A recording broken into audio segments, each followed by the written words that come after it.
Part of the scherzo of Bruckner's Ninth Symphony, the Budapest Festival Orchestra, was conducted by Ivan Fischer on that Channel Classics recording, and the Budapest Festival Orchestra was voted Gramophone's Orchestra of the Year in 2022.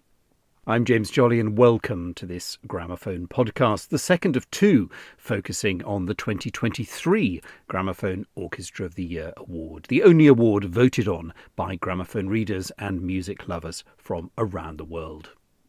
The editors of Gramophone have selected 10 ensembles that have struck us for the remarkable partnership between their principal conductor and the orchestra, as exemplified particularly by their work on record. I've split these 10 orchestras into two groups, and each of these podcasts will focus on 5 ensembles. For this second one, I'm joined by the broadcaster and critic Rob Cowan, Gramophone's historic recordings expert. I put the orchestras into an order that I thought we could talk about, and quite by chance, I seem to have put them actually in the order of when they were founded. We kick off with the Berlin Philharmonic, 1882. And it's interesting, I think, as an orchestra as to how it moulds itself to its chief conductor. It had all those years with Karajan, 54 to 89, and you'd kind of imagine that, that imprint would be there forever. But actually, with Rattle, with Abbado, and now with Petrenko, it changes really quite remarkably. Would you agree with that? I totally agree with that. Furtwängler, I think, for me, was the person I most associated with the Berlin Philharmonic for many years. It changed totally under Karajan's direction, and Abbado's work with them I absolutely love. In fact, I have the big box of Abbado recordings on DG here. And, going back to things like, for example, that you forget about, The Tempest Overture by Tchaikovsky. His recording of that is electrifying. He did it previously with the Chicago, but the Berlin Philharmonic, well, they're both marvellous, but the Berlin Philharmonic is particularly electrifying. Petrenko is an interesting case. You mention him because it's sort of halfway between the individuality of Furtwängler and the polish of Abbado, if you like. And with Petrenko, you always get ideas. You always know where he's coming from, and he focuses the music so beautifully. And of course, absolutely to a man and to a woman, with complete dedication. So what you get is perfectly focused interpretation. Now, you always got that with Abbado, or nearly always, when he was on form and the orchestra was on form and they were up for the music they were playing. But with Petrenko, he's such a lively mind. You can sense that he's thinking through the piece while he's conducting it. I think he's a wonderful interpreter. So all these people we're talking about, my own favourites are Furtwängler, Abbado and Petrenko. Great conductors. The orchestra, as you suggest, responding to each one in a very different way. Complete individuals. And I would say that it's a magnificent instrument that adapts itself to the person on the rostrum, and to this day, with Petrenko, that's exactly what they're doing. And I think, to be fair to Simon Rattle, I think if anyone can be given credit for broadening the orchestra's repertoire, it was Rattle. I mean, Karajan's repertoire was, yes, it was big, but there was a certain kind of music he was attracted to. I mean, with Rattle, he was conducting everything from kind of, Rameau, back in the sort of mists of time, right forward to a phenomenal amount of contemporary music. Yes. What he bequeathed to Petrenko was an orchestra of incredible flexibility that he could then work on.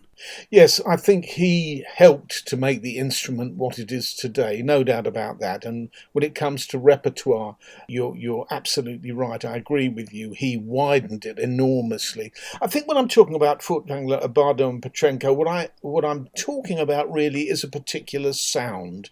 I don't think Rattle had a sound so much as a vision of what the orchestra should be doing. And he realised that vision magnificently, with great imagination and total integrity. But I think when it comes to sound, Furtwängler had a very gruff, recreative approach, if you like, to music. You felt that it was emerging out of the ether all the time. It was elemental, if you like, Dionysian. That was what Furtwängler was about. Karajan, it was a very aristocratic, I don't like using the word smooth because it always sounds patronising, but it was it was a very dense sound, wasn't it? I mean, there was an incredible it was a power. dense. I mean, I remember the first time I heard Karajan conduct them live. It was Heldenleben. And I remember being absolutely astounded at the start of that piece because it sounded like, the double basses and cellos were coming from hundreds of feet underneath the stage. And then it wasn't so much the power of the orchestra that was so incredible with him. It was when they were playing quietly. You just sort of sensed, it was rather like sort of driving very slowly in a Rolls Royce. You knew there was this massive engine in there, but actually it could coast really quietly. The pianissimi were astounding. Yes, I heard that broadcast, that performance. I wasn't actually in the hall. And there was a Rite of Spring as well. And they were both fabulous as far as the sound was concerned. And the control. Yeah. You talk about a Rolls Royce, you have to be a pretty good driver to be in charge of that car. And he had the maximum engine power with the orchestra and the intelligence to drive it well. And in that respect, I think he was fairly unique. I think what's interesting about Petrenko, and particularly in Berlin, is we're just still trying to find out where his sort of musical centre of gravity is. I mean, my gut feeling is it's kind of the first sort of 60 years of the 20th century, because he does things, strange things like Enescu. And, I mean, obviously a lot of Shostakovich, Rachmaninoff. I remember talking to Kirill Gerstein not that long ago, and he said he was astounded before a performance of the Rachmaninoff Second Piano Concerto that he and Petrenko sat down and they talked for 3 hours about the score and, just various ways. And Petrenko clearly knew the tradition inside out. And Gerstein said that when he turned up for the first rehearsal, Petrenko said, well, we'd actually been working, and he'd just been working with the orchestra, for a concerto. He said, but that was absolutely unheard of that, a conductor would do that. They would just sort of kind of and say, so, well, should we do this? And I like to do this. He said it was unbelievable the way he took the work apart and put it together and to make it sound new. But don't you hear that in his performances? Absolutely you do. Yeah, he works on everything, but he doesn't work it to death. That's the great thing. He keeps a spontaneity there. So he works just the right side of over-preparation. You always feel with him that it's jumping at you, the music. It's jumping off the page. That's what I love about his performances. So I don't think he's ever disappointed me, Petrenko.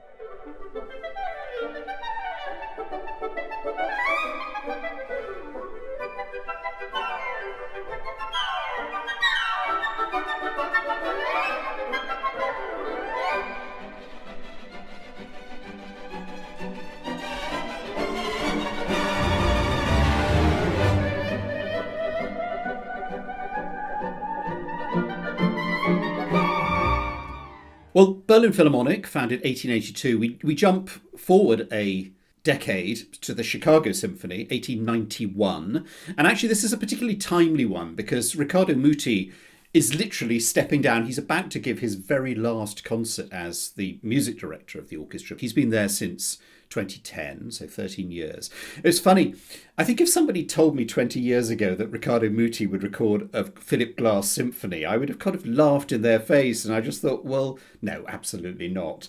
But actually, it's really quite extraordinary what's happened during his tenure in Chicago. I mean, yes, okay, he's got his favourites, the Schubert symphonies, Beethoven symphonies, odd little things by Hindemith and Elgar and stuff like that. But actually, he's been performing an enormous amount of new music. And new music is not something one ever really associated with Muti. Certainly, during his Philharmonia years, or to a lesser extent, his Philadelphia years, and certainly not at La Scala. But all of a sudden, here he is in his 80s, grappling with new music when a lot of maestros, kind of fall back onto their relatively small number of works they still perform. I've sort of found this, the Muti is actually quite interesting in Chicago after a period where I I just sort of felt when he was in Philadelphia, there was nothing terribly exciting, which was odd, because during his tenure in London, the Philharmonia, I remember being in my teens, and it was one of the most exciting conductor orchestra partnerships around. Muti's conducting tonight. Wow, I must go. All that really ferocious, that Prokofiev that just sizzled. Where do you stand on Muti? Well, I think the big box that Warner Classics brought out, which included all the Philharmonia stuff and a lot of material with the Philadelphia Orchestra, gave me a chance to reassess Muti and his contribution to the CD scene, which I think is immense. You look back at those Prokofiev recordings, Ivan the Terrible, for example, which is so exciting. And the Tchaikovsky symphonies, I think, have both elegance and sort of visceral excitement as part of their design. And he had a lovely, or has a lovely sense of a lyrical line. I've heard quite a lot of the Chicago stuff, and I like it. I like Muti because he doesn't get in the way of the music. He's not one of these people who insists on imposing himself on the scores that he conducts. Not that that's always a bad thing, but with him, I think that if he were to do that, it probably would be a bad thing. I think that his decision to stand back and just prompt energy, and that's what he's great at, energy, a lyrical line, clarity, and intelligent thinking about the structure of a piece of music. Never lets you down on that score. So I think I'm an admirer, no doubt about it. And I think when you hear him conduct, and you were talking about the lyricism, you realise what a great opera conductor he is. Yes. I always feel with conductors who really love and know opera, is they allow the orchestra to listen to each other.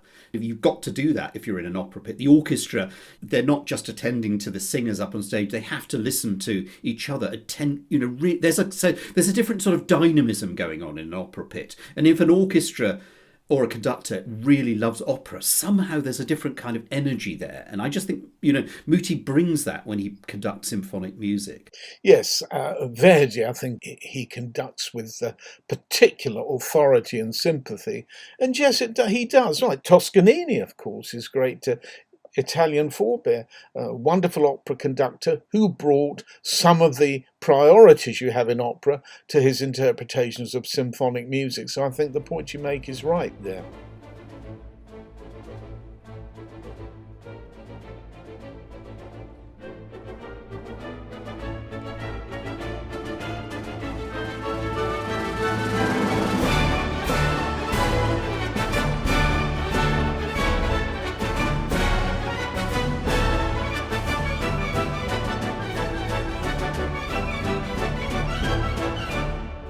Now, I was quite surprised to discover the BBC Philharmonic, which I think I probably first encountered as the BBC Northern Symphony Orchestra, but it's had lots and lots of names going back into the sort of distant past. It was actually founded in 1922, so it's just past its centenary. It's had some really interesting conductors working with it. I think there's been some really inspired appointments, and particularly for people like us who love their recordings. They seem to find conductors who work really well in the studio. You can go back a long way as far as sort of Raymond Lepard, Edward Downes, Jan-Pascal Toutelier, who I think is a fantastic studio conductor. And since then, we've had people like Nozeda, who I would probably say the same about, people like Juan Jomena, guests like Rumen Gamba, Edward Gardner, Andrew Davis. And now they're in the care of Jon Storgårds, Finnish conductor, who is really, he really makes that orchestra sound terrific. I was listening to the new Shostakovich 12 and 15 the other day, and it's Edward Sekerson went kind of crazy about it, and I absolutely see what he's talking about. It's a very, very exciting partnership. Well, the 15th is not an easy work to bring off. And the great thing about his way with that particular work is the way he balances his instrumental forces. Of course, you've got these interesting percussion lines, these time ticking away aspects of the music, especially at the end of the symphony. I hope he carries on with that series because so far what I've heard, it's been exceptional. Yes, of course, it's Andrew Davis's work with them is wonderful. I mean, I think Tortellio and Noseda to me were sort of two of the more interesting things, partly because of their partnership with Chandos, which allowed them to go and record stuff that, one wouldn't normally have, like Dalla Piccola with Noseda or, people like Dutilleux with Tortelier. In a way you can't talk about the BBC Philharmonic almost without talking about Chandos, because they have this relationship with the orchestra and they really record it beautifully. They do record it beautifully. The Bach transcriptions, Stokowski Bach transcriptions, is one of the grandest orchestral sounds that you can get on a CD. I would agree with you. It's one of those situations where the orchestra is associated with the CD company. I'm just thinking of what else. The Philadelphia and RCA back in the day is a similar situation. And yes, I would agree with you. I think Chandos do a wonderful job with them. And of course, the BBC Philharmonic is a radio orchestra. So in a way, their sort of natural habitat is more the studio than the concert hall. Okay, yes, they give a lot of concerts, but there's a different sort of attitude to a radio orchestra, apart from the fact that their repertoire is generally enormous. They can create that level of energy within a studio without an audience, which I think is quite a secret to that particular sort of style of symphony orchestra, and something I think we really need to cherish, because all around the world where radio, nationally owned broadcasters have an orchestra, that's one of the first things in their sightline when they want to trim costs. And we've seen the BBC trying to get rid of the BBC singers. Okay, it's not an orchestra, but it's a choir, and I'm sure they'll be coming after the orchestras. So we really need to cherish ensembles like the BBC Philharmonic.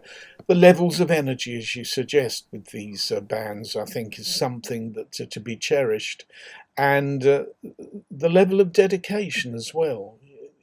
They go into the studio, they work with whichever conductor is in their charge, and they really deliver the goods. And the listeners at home love them. So yes, I would agree.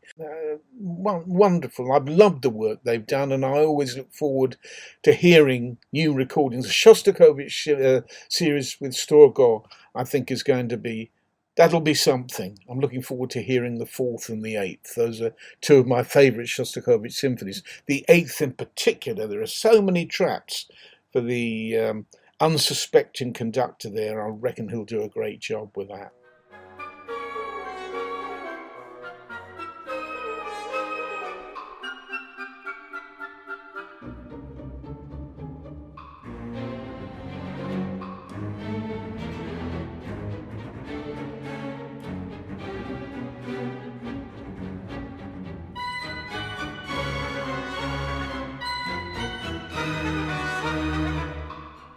Now, the National Symphony Orchestra, which for a period was called the National Symphony Orchestra of Washington, was founded in 1930. It's currently in the care of Gianandrea Noseda, who, of course, we got to know at the helm of the BBC Philharmonic. I mean, to me, Noseda is one of those really great conductors who possibly, is slightly underrated. I was talking to Andrew Mellor in the other podcast, and we were saying another conductor who we think is really great and possibly doesn't get the acclaim he could is Vladimir Yurovsky, who I think is a fantastic conductor. But Noseda, I mean, a huge repertoire. And it's interesting to see what he's doing in Washington, because on the one hand, he's doing a series of George Walker, but he's just launched a Beethoven symphony cycle. We know what his Beethoven is like from that kind of, it was a bit of a sort of classic, because it was the first downloadable Beethoven symphony cycle when the BBC sort of, popped it out and thought, well, I wonder what'll happen. And the internet went crazy, and sort of Noseda's Beethoven was swirling around the world. But now he's tackling them again. The first album out is of Beethoven 4 and 5. And I must say, I really enjoyed the Beethoven 4, which is one of my favourite of the Beethoven symphonies. Have you listened to any of those yet? I did, yes, I listened to it. I thought it was very, very good. Extremely well played, well thought through. an intelligent, direct, unmannered, unfussy performance of Beethoven. Particularly like the fourth. I love the Fourth Symphony. The Walker record I thought which is available on its own. It's only a 10-minute work, isn't it? The Fourth Symphonia. I thought that was marvellous. I hadn't heard it before, and that's like sort of Carl Ruggles Sun Treader material. Yeah, exactly. It's quite gritty. I mean, it's not an easy listen. It is very. No, but I was very impressed with that. So the more of that comes out, the better. I think that the National Symphony Orchestra is one of those ensembles that it depends on who's leading them and who inspires them. And when they're inspired, they play incredibly well. Dorati did work with them that was very, very good. And various other conductors who I've heard over the years. I've never thought that they're below par, and they certainly aren't. They deliver the goods, and that's what I expect they will continue to do. Yeah, and it'll be interesting to see that how that partnership goes. I think it's going to be well worth keeping an eye on, the National Symphony Orchestra.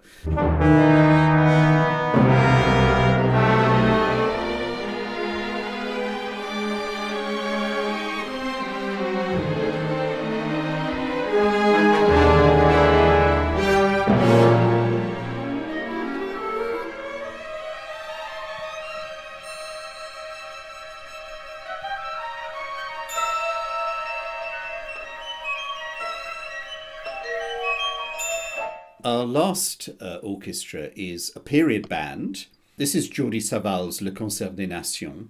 It's one of these sort of multinational orchestras. It's based in Spain, but it tends to draw on sort of Mediterranean countries, Latin American countries, which I think gives it there's a sort of red-bloodedness about their playing that, you don't necessarily associate it with period bands. It's a relatively young orchestra, 1989. One of these orchestras that's led by a very fine soloist in his own right. I mean, Jordi Savall is a magnificent gamba player.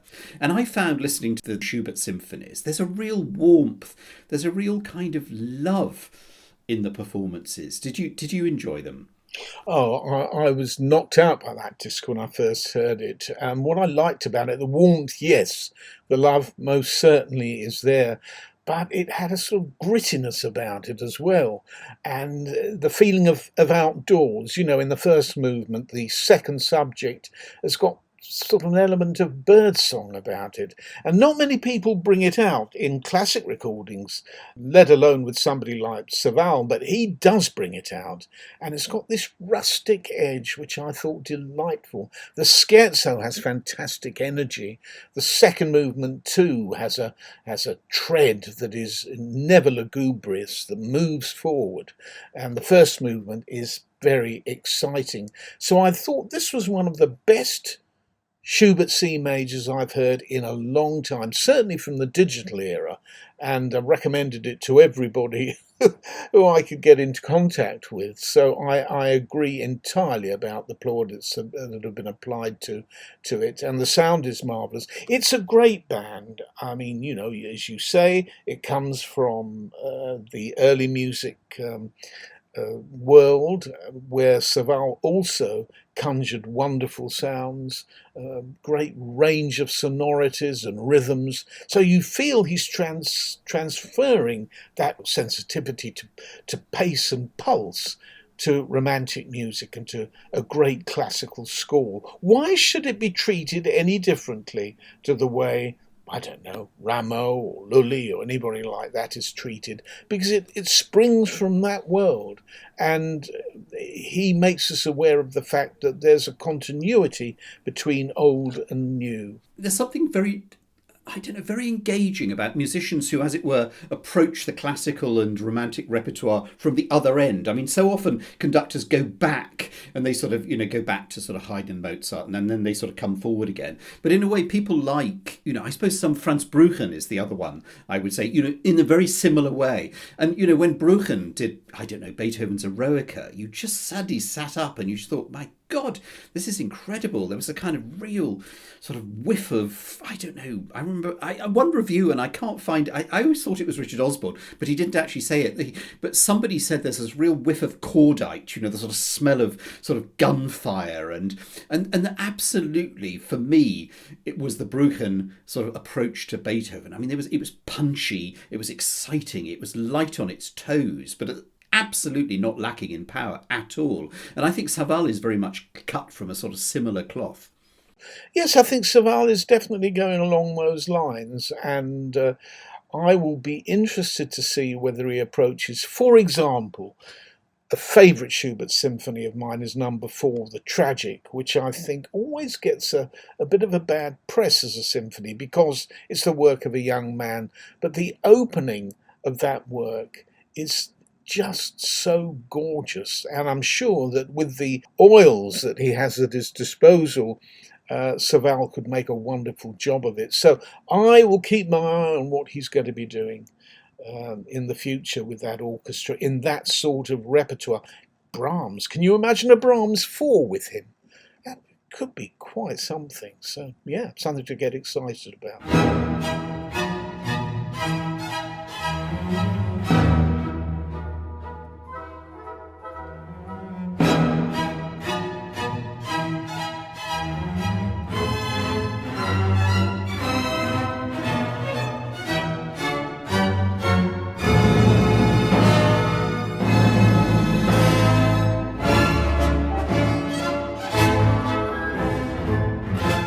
Well, thanks, Rob. As always, it's great to talk to you about orchestras and partnerships, and it's lovely that you have that sense of perspective. So, one can talk about the Chicago Symphony Orchestra, for example, and you go way back, sort of, Fritz Reiner and the Hungarians and their amazing effect on American orchestras, and how they inspired and actually moulded so many of the orchestras that are still with us and still bear those traits of training from the Reiners and the Sells and the Doratis.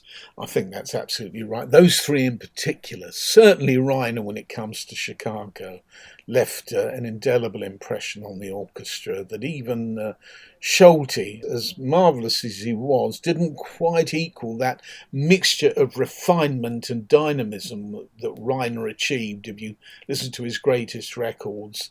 I remember when I was working in music publishing, I ran the music archive for many years, and the Chicago Symphony came over to give concerts, and players came down to the archive to get sheet music that was out of print. And there are a number of them who had played for both Schulte and Reiner. Now, they admired Schulte, so don't get me wrong, but Reiner was something else. And, there's all these stories about being feared, but he was also much loved and respected by his players because he was such a great musician. And we've got a few of them around. We've been speaking about them today, and it's inspiring, really, to contemplate what we've got ahead of us with these excellent conductors. Absolutely. And I mean, I have to say, the list of this year of these 10 orchestras, I mean, there are some spectacularly wonderful, not just wonderful orchestras. This is not a kind of beauty parade for the world's greatest orchestra. I think in a way it's more than that. It's that kind of creative fire that emerges from a partnership between an inspired conductor and a wonderful orchestra. And, we started out talking about the Berlin Phil, and to hear the Berlin Phil and Kirill Petrenko, that's what it's about, that sort of partnership. Everyone is a winner in it. The orchestra sound great, the conductor does his or her job, and we, the music lover, are really treated to some glorious performances. I think the acid test is when you're listening. I remember hearing Celibidache conducting the LSO back in the 1970s. And if you're sitting listening and you think, this shouldn't be the 1970s, this should be the 1930s, when I'm listening to one of the really great conductors and orchestras in a legendary recording in the making. That's the impression I get with Petrenko's records. And some of Muti's, to be absolutely honest. The fact is that you are a privileged listener, that what is going to come out of the performance is something that will be durable. And a lot of the time it is. I think Petrenko it will be. I'm fascinated to know what he's going to end up recording for his next big project. What cycle of symphonies? Love a Prokofiev cycle from him, for example. That would be brilliant. I'd love to hear him do Prokofiev 6, for example, which is possibly the greatest of Prokofiev's symphonic works. I could go on and on and on. Of course, the other big question is who will succeed Riccardo Muti in Chicago. That's going to be very exciting. Well, only time will tell. Now, to vote for the 2023 Gramophone Orchestra of the Year, just head to gramophone.co.uk/awards between now and September the 7th. And to help you reach your decision, do visit Apple Music Classical, where you can listen to the 10 specially created playlists, one for each of the contending ensembles. Gramophone podcasts are free, but if you enjoy them, then a really great way to support our work is to take out a subscription to Gramophone magazine. Over 13 issues a year, we bring you hundreds of reviews by our expert critics, as well as in-depth articles about the latest classical music releases and the most exciting musicians of the day. And if you head over to gramophone.co.uk/subscribe and enter the code podcast20 in the checkout, you can even get a 20% discount off any subscription package. We really value your support, and do consider leaving a review or rating wherever you listen to your podcasts. And do look out for another Gramophone podcast very soon.